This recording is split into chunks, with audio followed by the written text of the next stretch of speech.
Hello, welcome back to the Wisdom Well podcast. Welcome. I'm LJ. And I'm Larry. And welcome to the Wisdom Well podcast. And also, thank you so much for subscribing. Woo-hoo! And thank you for your encouragement. Yeah. I was reading something this morning from a very good friend that she said that this podcast really encouraged her. So I just want to thank you guys for taking a moment to join us. Please subscribe and also to push that notification bell so that you can receive notifications about every time when we release a new episode, right? Yes. So I'm excited. It's going to be a good day. Yeah. We are excited to be back again. We've had such a great time just chatting and coming up with new topics. Yeah. And so we're excited to be back. And the new topic that everyone's been talking about is... Wait. Before, we got to tell them that we might potentially, our date that we're going to release our videos. So, Okay, here we go. Okay, right, so come on, we got an announcement. So we're working on our flow real quick, so bear with us. Yeah. Guys, we are going to be releasing every Friday. Woo-woo! So make sure you tune in. Yep. Every Friday, we're going to do a release of a new episode. Exactly. So thank you guys for the love, the support. Yeah, It and the means prayers. The world, and the prayers, all the good stuff. We need it all, man, because it's been very, very impactful. It's been empowering. Very impactful. For us. I think for us. well. Yeah, for Yes, sure. absolutely. For sure. Because I felt like I've learned a lot, and this is an exercise in, really just communicating and learning for myself, and I know for you too. Yeah. So we've really, really enjoyed it. So we've had some people who have obviously Hit us, man. they Hit all us with up. the B train. We got some new members of the Beyonce. to the Beehive. We added some new people members to the Beehive. We added some new haters to the Beehive too, and that's okay. Yo, man, I think we've done good. unbelievable. We've got some people that no longer want to quit. That's So right. I think that's really good. Yeah. So we've done some good stuff. I'm Yeah. really excited to continue the journey here. Yes. So every Friday we will be releasing a new episode, and we're working on how we're going to format this. But all of it is a brand new journey for us. But we're excited about it, and we're enthused about it. Exactly. So please keep listening, and all right, let's kick it off. So. Okay. All right. Now, now let's get into the topic. Let's go. We've both been excited about. Yes. What's with the beef, bro? Oh my gosh. What's with the beef right now? Come on, it's a lot of beef in this world right now. So, Yep. So I think obviously the most recent and most sort of pressing beef that we have seen is Kendrick Lamar and Drake. Yeah. Right? So wow. How you feeling about that? Like, what's how's it affecting you? Well, it's not really affecting me. However, You sure? It might be a little bit. It might be a little bit. I've been taking the observation of watching this beef between Kendrick and Drake, and then J. Cole kind of started it off, Yeah. And me being from Fayetteville, him being from Fayetteville, like he's one of my my top guys right now, and I'm excited to see what he's doing. But like the whole beef has been kind of wild, bro.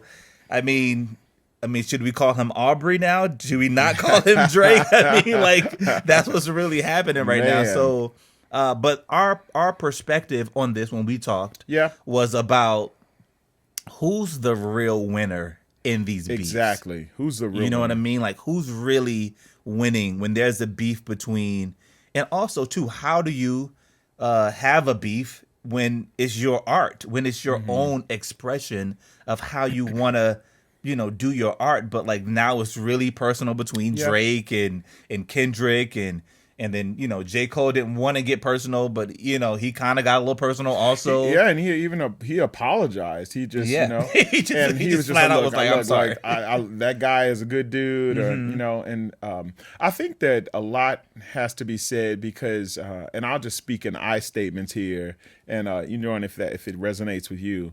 But I come from a world where the beef that sits as the top beef of my entire life, meaning like the one that was most visible to me and most impacting for me was Tupac and Biggie. That's right. So whenever I hear the word beef when it comes to hip hop, I do get a little nervous. Yeah. It's a negative feeling. It's not like it's not an easy feeling, because and I think we were talking about this because I feel like beef, what's at stake? What's at stake? I mean, we lost two monumental incredible artists. I mean, what would they have been, or who would they have become? Or what kind of example would they have been? And I'd hate to go to this. Some probably listening like, dang, you just went like straight up like on the negative. Like, I know. Okay, so but there are two sides. It's something about this wisdom that is sticking with us, right? And when we did that, it's like when Tupac and Biggie were having, nobody thought that it was gonna end in death. Nobody thought. We were just like, oh, we're getting the best. And I think that there are two sides of it. Obviously, the first side is, many sides. First side is what you've mentioned, which is who's winning, who is winning, who's winning, and then the other side is what's at stake. Yep. And are we? And the third one I want to introduce is, are we getting like the best art from these individuals? Is this the best pathway? Because then there is a validity to what we get when we have beef like this. Because both, and what I've seen so far within the Kendrick and the Drake battle is that they are really going in with their pens, and it's been like, this has been over the course of years. So because they started out as friends and colleagues, and even with Drake, pulling and fighting for Kendrick Lamar to be on tour. I think they were on each other's records at first. If they I'm have not been mistaken. on. I think they have been on songs together, and so. So, and then, like I said, with Drake, even early on, when Drake was really, really popping, and Drake has been in this status for a very long time, and before Kendrick Lamar got there, and so he was actually pulling Kendrick Lamar and fighting for Kendrick Lamar to be on a tour, and that's huge. That's really, really huge. With Jay-Z and Nas, I feel like that was like. By the way, that was my favorite beef. Like to see Jay-Z and Nas go at it like that. I remember that so vividly.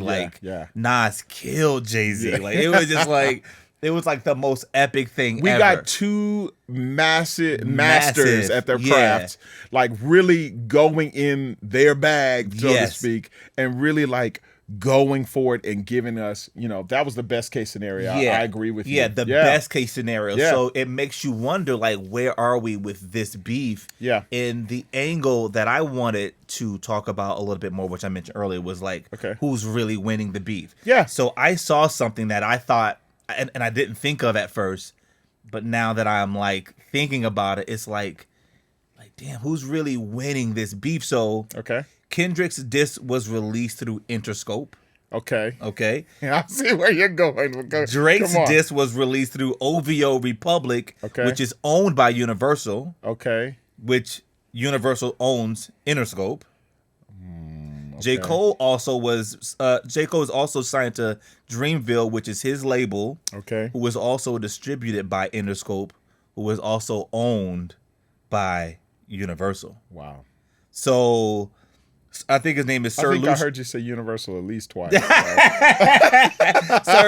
Sir Lucius Grange, who is the chief chairman and executive officer group of UMG, Universal Music Group, is the winner in all of this beef because he just got a massive payday from 3 of our top artists right now. And we go back and forth about like ownership and like owning your stuff, and like sometimes I feel like we're just being, are we the pawns in this game? Wow. Are we just like using our talent, creating this energy, creating this beef? And I feel like the music in the hip hop game is a lot more alive than it ever has been right now. Yeah. But it's like, who's really winning this beef thing? You know what I'm saying? Like, who's really coming out on top, financially, It makes you think. It really does. It does make you think, especially after the heels of our last conversation, which was about, is the music industry, dead? Yes. And just how, like with streaming and those sort of things, just how the music industry is just in a space, but it's still, who's making the money right now, right? From those, right, and benefiting from But and then that pauses to like, and if the music industry is benefiting from 2 African American men battling, wow. Well, then what does that say? Or going head to head with each other? then I think that That's feels an odd interesting to perspective. me. That That's feels an odd to interesting me. perspective. Yeah, we could. You know, somebody's like, they're going there. They're going there. Well, we thought about that Yeah. because, I mean, and I'm not as into this beef as others might be. Yeah. But I heard like maybe Drake's bodyguard may have gotten shot or something like that during this whole thing. I didn't hear about that. Yeah, Are you since serious? transpired, Wow. which I just heard about that. So I don't know Okay. if that's true or false. Okay. Please correct in the chat or Well, whatever. then, you know, if then my I'm wrong. spidey senses are already like, You know what I'm saying? Like, going- it's going there. But what's happening? But then when J. Cole apologized, people were like, "Oh, you lame! Like you a punk." You know what I'm saying? He's And that's another conversation. So are we the ones that are, you know, sort of, you know, pushing these beefs? Like when there's reconciliation, we don't want that, you know? We want, because it seemed like that's what J. Cole was about. J. Cole realized, I mean, and again, if you guys know, you know, more information, please educate us. Yeah. You know, it seemed like maybe he kind of could see some writing on the wall that this was going to go even deeper. Yeah. And maybe he realized, oh, I touched and I tapped on something that has been brewing between these two gentlemen for quite some time. You know, and there are theories, there are thoughts that Drake has over the years constantly has, you know, done an olive leaf, you know, and extended the olive branch, rather. Right. You mean Drake? I mean, you mean Drake or J. Cole? Drake. That Drake has towards Kendrick Lamar. Oh, and Kendrick Lamar has there's theories that Kendrick Lamar has consistently kind of been like, nope. And in some of the songs, sort of clapping back has been both sides for sure. And they're both skilled, man. I mean, it's, you know, it's tough. It's tough because more than not, that Drake is the one that has been the extender of an olive branch, you know? So I think that there's been some thought that too, and that Kendrick Lamar has just kind of been like, nah, I'm the GOAT. He's the GOAT. Do you ever feel a level of competition when you're using your art as far as like with other singers? Oh my gosh, now you No. I'm just curious. It's true. I'm so glad you turned into this. I'm not starting nothing, but I mean, like, is there? You know, you started not just like. No. Yes, I felt that before. And I truly believe that competition is the killer of creativity in most times. I mean, obviously outside, there are always exceptions to the rule. But, you know, obviously, like you mentioned about Jay-Z and Nas, they kept it where we got the best of that. Yeah. We got the best of that. And they ended up being best friends in the end, exactly. right? You know, and I think also, too, that mindset with Jay-Z, it was that financial business mindset that just knew, oh, hey, this is going to benefit me. And I would even venture to say that he's so, like, you know, thoughtful about so many things that they probably had an alliance. Right. I wouldn't even put it past that because they were kind of like, here, look, Nas on the phone call in rooms that none of us are in and never will be in. That there was a conversation. Hey, we know where we're going. You know, because they ended up so fantastic. You know, big time on the end. But again, I don't know. I was not there. I was not firsthand there to see. But I am very grateful that we got the best of that, and they got the best of that too. And it didn't end in like a tragedy between them exactly. two. You know, and there's many other beefs that we didn't have time to like, you know, name and go down. But you were asking me if I've experienced that. I totally have, and it's been completely heartbreaking. And it's some seasons where I've wanted nothing more. Like I feel like wanted nothing more than just to be like when you in family. When you in the beef, you be like. Do you go ahead? Sing them under the floor. Okay. There is this amazing clip of Whitney Houston. Okay. Who is the GOAT? Okay, come on. She's the GOAT. She's the GOAT on both our lists. Both our lists. Okay, so hands down. So she says she's being interviewed. I believe it's by Diane Starr. This is a clip. Please don't quote me on it. But Diane Starr asked her this question of, what do you do for people, basically like the quote unquote haters before they're, we called them haters. Yeah. But people of opposition, people who are, not definitely fans or not for her good or not for her. And she asked her, what do you do with that? What do you do with that? How do you manage that? And then she literally looks at that camera and she's like, I don't. She's like, I sing them under the floor. And I was like, whoa. Yo, that's crazy. Because it's so massive, because the thing about it is that she knew very instinctively that her gift was so great. Yeah.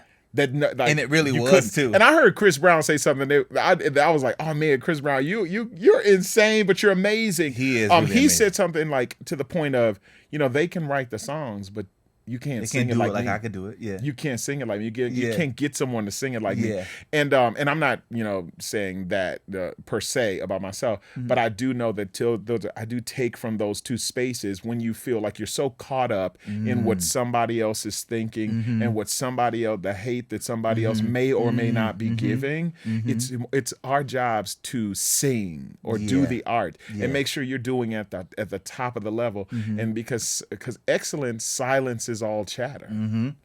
It just silences. That's why we're talking about Whitney's voice today, because it was so excellent.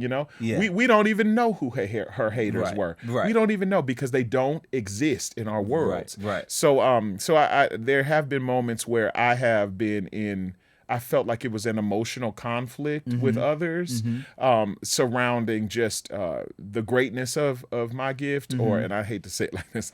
No, that's a fact. There is a greatness of your gift too, by the way, brother. But I know that I'm not a perfect person. I think the only greatness of my gift steers directly from God. Yeah, that's absolutely. it. That's it. And that's what I mean, because He is so great. Yeah, and He just sometimes He sprinkles a little bit on me, but He's always with me. But sometimes I am able to really tap into where He's at. Yeah. And so I feel like that. But there has been, or some people might call it anointing for other individuals. And someone will see you, because I know you're completely anointed. I've seen you. I appreciate you, brother. Yeah. And I feel like in those moments you have to take the page from definitely Whitney, and you have to just sing. Yeah. Sing or play or just be excellent at the art that you're being, because in that moment, and I know we're even going to talk about it in a subsequent episode just about like how their criticisms and people, like, it's easy to criticize something they didn't work for. Ain't it? It's so easy. Quick. But guess what? The battle and the victory did not belong to them. Yep. Because they are sitting on the sidelines, and it's easy to sit critiquing from the sidelines. It's easy to critique from the Super sidelines, easy. And it's also easy to compare, and yourself as well. And so you cannot do that. You can't get caught up in that. So I think that's the thing about. And I've been on both sides where I have been caught up in it and been completely depressed and like, then thought that myself less than what I am and distracted and just and total disheveled. And then there have been moments where I saw the light of it. And said, no. I can't focus on you. I can't focus on you. Focus on myself. Because sometimes it ain't even that person. Yeah. It ain't even about you. Exactly. That's not even them. That's the enemy. It's not, because they're not, as we as human beings, we're not intelligent enough to really know what really is going to get your goat.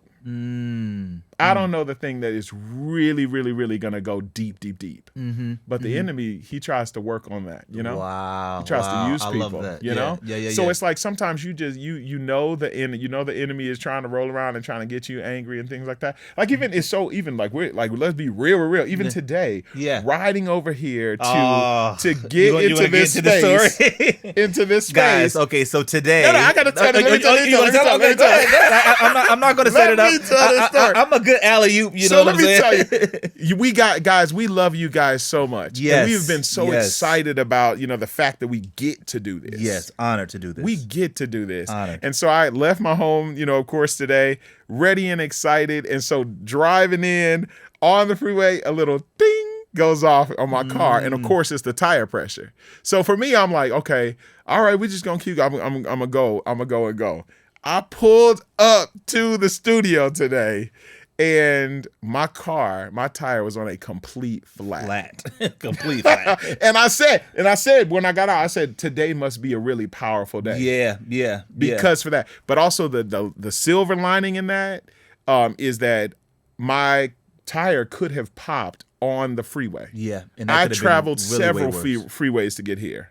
And That's just that's just God protecting me. Yes. And it's not just protecting me, it's protecting all of us. You know, he does the same thing. He's not a respecter of me, he's not a respecter of you.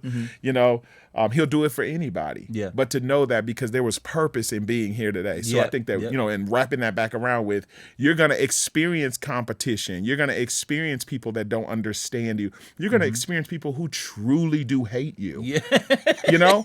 And Right. I'm going to say that's few and far between, because I heard an amazing quote how like 80% of what people, you know, react to you is I mean, or like that's 80% that's not even dealing with you. Wow. It has nothing to do with you. Yeah.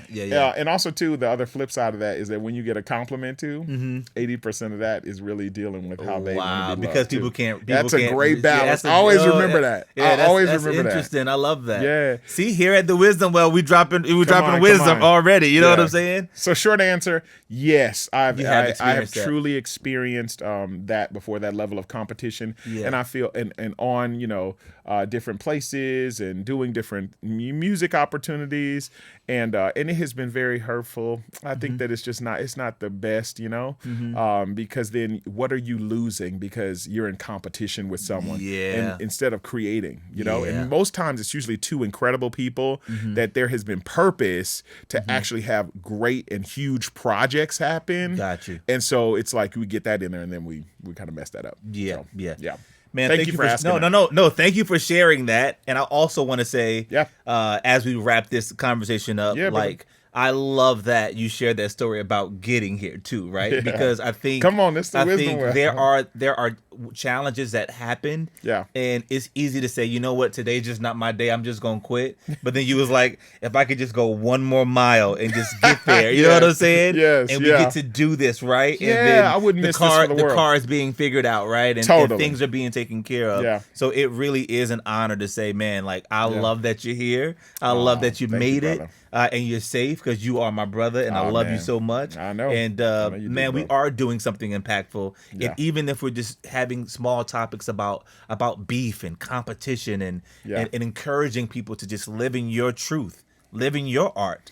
Absolutely. You don't have to compete with anyone. Like your lane is your lane. It's your lane. Your truth is your truth, and just live in that. And that's just enough. Yeah. That's perfect. You know and what not I mean? being preachy. I Yeah, promise, no. not being preachy. Look. But what God has for you is for you. Yes, yeah, and can't nobody take it. Can't nobody take it and at that's all. okay that God loves you. That's okay. This It's is good, this is our yeah. podcast. We can talk about God on this one. We're going to talk And we about will. God and a whole bunch of other stuff. Yo. Okay. So before we get Okay. so y'all, we have like this new thing that we want to try with you guys. It's called End Times. Okay, so we in the end times. We are in the end times. You guys have like It's a new segment that we're parents pulling out. or a grandmother or something. You probably heard the phrase "we in the end times," Right. And so, Yeah, we. I just want to. I did see something and so whenever we talk about end times, it's just maybe something that that comes across our desk or something comes across our timeline. Yeah. It just is really interesting. We like, no, we are really in the end times because this is just bananas. Yes. Can I share one? Is it okay? Oh, You yes, might of have one course. too. Yes. I should probably ask you if you have one, but I'll share mine for the next episode because the one I got is going to be nuts. Okay, we so in the end times for sure. I heard about this thing called the digitine. Have you heard of that? What is that? It's a digital guillotine.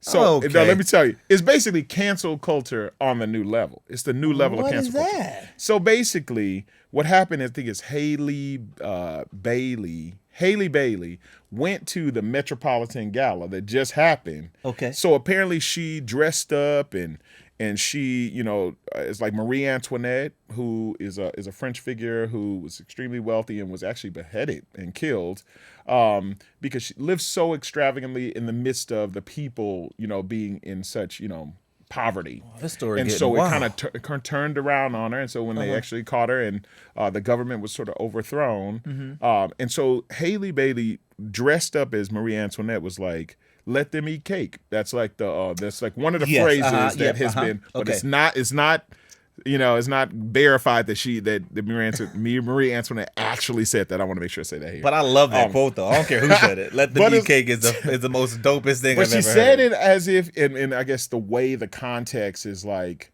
and I don't think that Haley Bailey is a person who feels like this, but was said in a way that's like, you poverty-stricken people, y'all can just, continue to just roll how y'all are. I'm living, and we are in I think that we're in a thing. We're in a thing. We're in a thing right now. So basically, people in response are just starting to block celebrities.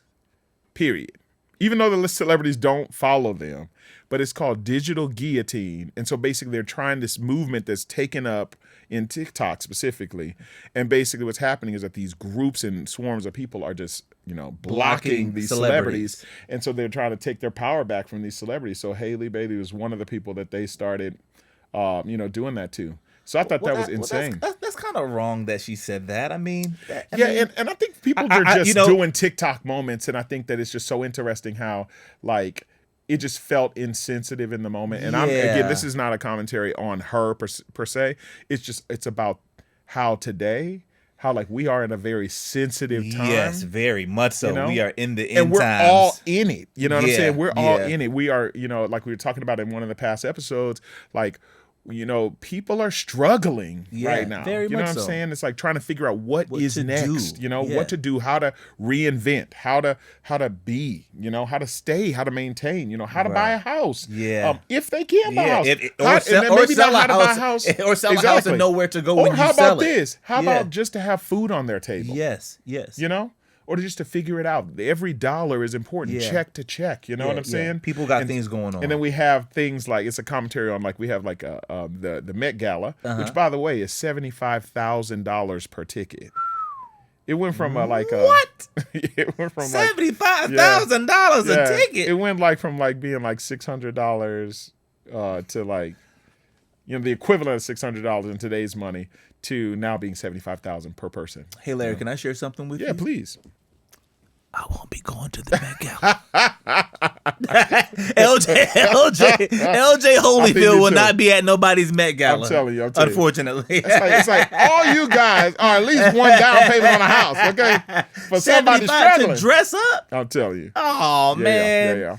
Yeah. So that's another reason why they're canceling those, especially in the world that we live in. Let's take a quick moment to just acknowledge our world is in turmoil right now. And so it just seems a little bit insensitive for people to be, partying and dressing, and then sometimes we do need escape. So I'm not hating. But balance, I guess, is what we're working on. So we are in the end times, y'all. We are in the end times. Well, this is another great episode. Yeah. We wanted to wrap this up by saying, we love a good beef. We love a healthy competition. Absolutely. But not at the expense of your art. You know what I'm saying? At the expense we want all the art. Of your gift.